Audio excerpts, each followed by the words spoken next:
I have a genuine question. Did Nintendo jump the gun when they teased an announcement for the next generation console? And I want you to keep this answer in your mind because we are going to revisit this statement at the end. Because at the moment, I personally feel like Nintendo is risking losing the narrative on Switch 2. Let's jump right into it and look at the current landscape of the situation. As it stands, this week seems to be do or die for the Switch 2 being announced this year. And the reason why this is the general consensus is because on November 5th, Nintendo has an investor briefing. So for a lot of people, they just kind of look at this and say, hey, if they're not going to say anything for the investors this week, they kind of also don't have any reason to mention about any of this before, after the holidays. If I'm remembering correctly, I'm pretty sure the next investor briefing should only be in next February. But the exact timing is kind of irrelevant because we know for sure it's after the holidays, which is why most people are speculating that January would be the next most likely date. Now, I won't comment if I think it's likely the Switch 2 is going to be announced next week, but I will talk about if it makes sense, and according to what Ruben Mercado has to say, it kind of does. If you're unfamiliar with who he is actually the CEO of Blade, which is a video game accessory company, and he claims that he has a near final version of the hardware. The reason he would have this, of course, is so that his company can start making accessories for the Switch 2, so that the accessories can be ready whenever the Switch 2 launches. Of course, I cannot confirm nor deny the validity of these statements, but let's pretend that they are in fact true.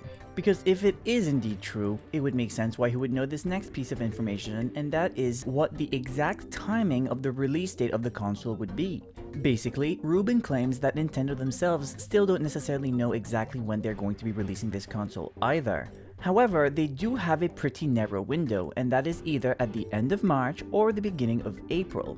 The reason why he states that those are the exact dates is because, let's say that Nintendo is underperforming what they thought they would be doing this fiscal year, they would release it earlier in March to kind of inflate those numbers. But if financially everything looks according to plan, they would push the date right after the fiscal year ends to the new one to give the next fiscal year a head start.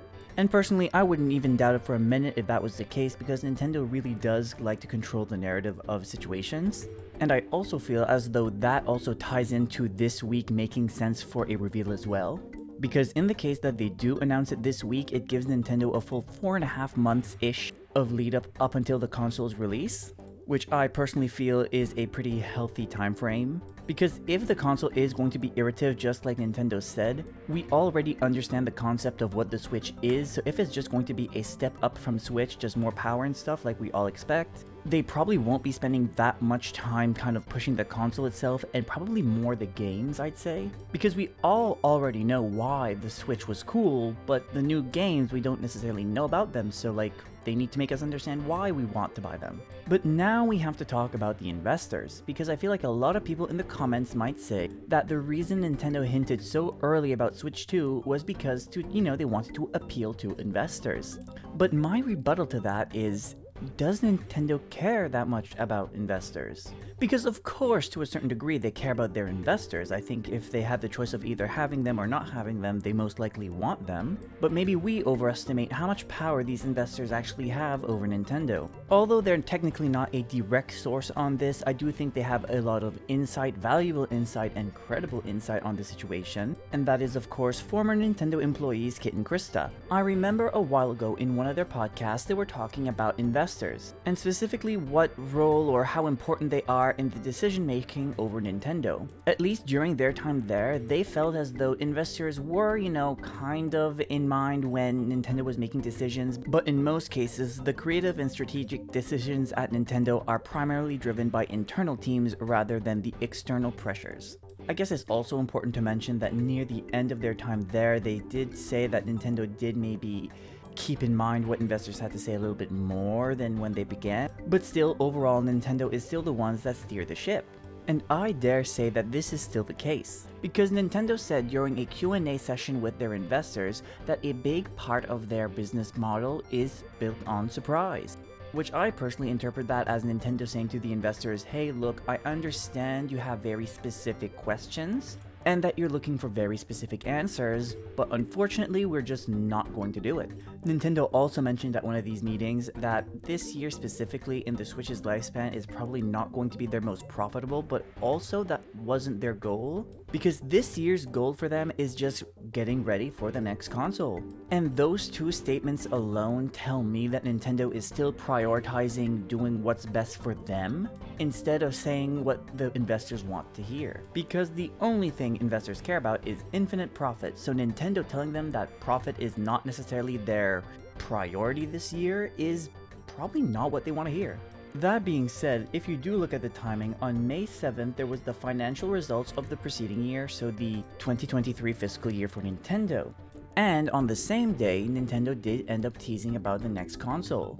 Then fast forward about a week after that, on May 11th, Nintendo had their investors Q&A, to which of course people did question about the new console, getting, nowheres as we already mentioned. So even if Nintendo was using the next console as basically a conversation piece during this Q&A meeting and, to have people still be excited in the company, because there hasn't been all that much going on with Nintendo this year. Well, at least until recently.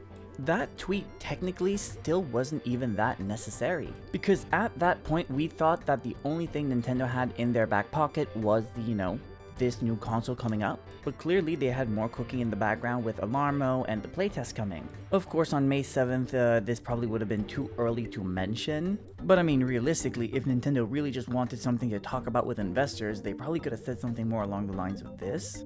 Thank you for your continued interest in our company. Last year, we were able to release games in 2 of our major franchises in the forms of The Legend of Zelda Tears of the Kingdom and Super Mario Bros. Wonder. Games like these will help profits as they keep selling over time, and as we look to the year ahead, we will also keep expanding on how players can interact with Nintendo's IP within gaming, but also as we keep exploring into new industries and more.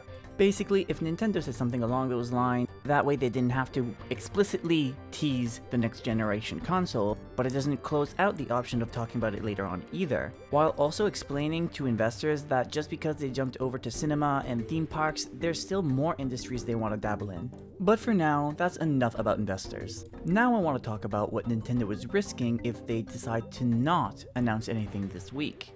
But first, I have a very quick message. If this is your first time here, hey, my name's Acadrien and I post weekly Nintendo videos. So if that's something you would enjoy, I would greatly appreciate it if you would simply consider to like and subscribe, and without further ado, let's go right back into the video. Of course, when you're talking about risk assessment, there's infinite possibilities of everything that could go wrong. But I think I can break it down into 2 categories.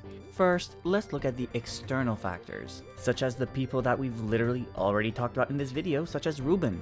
For people like him, the Switch 2 is directly related to their company, because once the console is released, they will no doubt have a surge in sales, because people will be looking at accessories such as the ones that he can provide.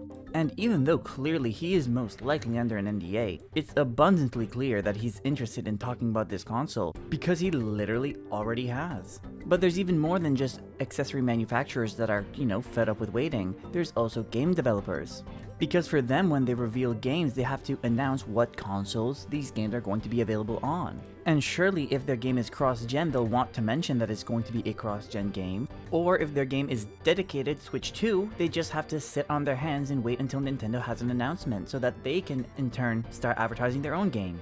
Or you can look at what Playtonic just did, where in their latest trailer, they put a list of all the consoles that the game is going to be coming to. But they didn't put the Nintendo Switch, they just put Nintendo. And not only that, they also added an animation to bring attention to just, that they didn't put the Nintendo Switch, they just put Nintendo. And it absolutely did work. A lot of people have been paying attention to that. If you go look at their trailer's comments, they are almost only talking about the Nintendo Switch 2, not even their own game. You also have people like journalists, look at PH Brazil. These people chase stories as a living. They go and they investigate, they talk to people that Nintendo will most likely be working to uncover stories. And of course, I'm not saying specifically that he's the one out there trying to leak everything Nintendo related. It could totally be another journalist, but it's like I said, these journalists are hunting for stories to be the first one to break the story. Or you can even look at the industry leakers such as Pioro, where recently people took a look over at his corpse and noticed that it twitched.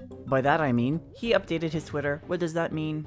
we don't know. People have been speculating that the eyes were meant to be the eyes that were animated in the Yooka Replay trailer, which is of course speculated to be hinting towards the Switch 2, and that the picture of the Alarmo is indicating that it's time for the reveal of the Switch 2.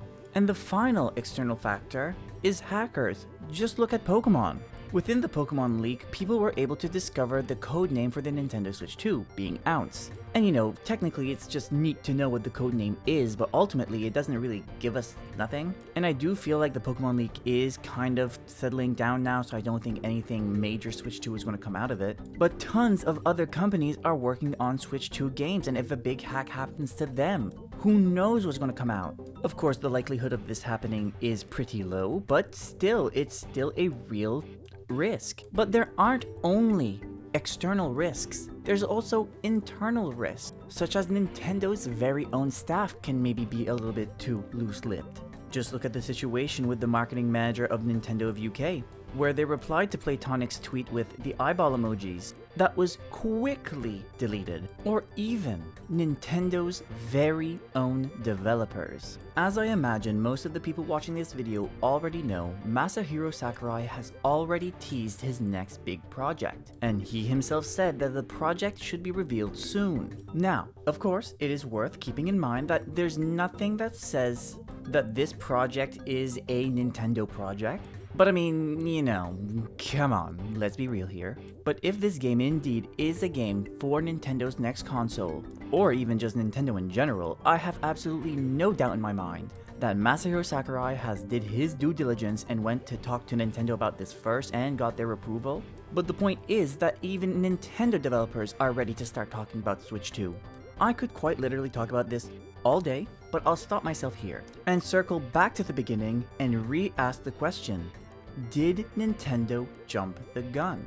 And of course, Nintendo did state in their tweet that they would give themselves up until March 31st to announce a new console. However, I don't think that's within their best interest. So technically, they're not late for an announcement. That's not what I'm saying at all. The question I'm asking is, was that tweet just ill-timed? But personally, I feel like it depends. If they do end up announcing the console this week, no, I think it was pretty well timed, because basically a full 6 months after the tease there would be a reveal. Although living through this time span felt like an eternity, but realistically waiting 6 more months for news was totally reasonable. And especially considering nothing really major kind of leaked out so far. Like, sure, you know, we do have an idea of what games might be coming to the console. Yes, we know the code name, and yes, we might have even seen the shells of what the console could look like, but we didn't really see a final version of anything. But if they don't announce anything this week, and that they don't end up saying anything between now and the end of the year, yes, I think Nintendo did in fact jump the gun. Because after January, you're kind of looking at a reality where it took almost a full year between the tease and the reveal, which is kind of excessive. And of course, there are some things that are just completely unpredictable, such as the devastating typhoon that hit Taiwan, which supposedly did affect the production of the Nintendo Switch 2. However, if a slight delay in production is all it takes to throw off plans, were those plans even concrete enough in the first place to be worth sharing? But now is when I turn the question to you. What do you think about all this? Let me know down in the comments if you believe Nintendo jumped the gun with their tease. But until next time, warão!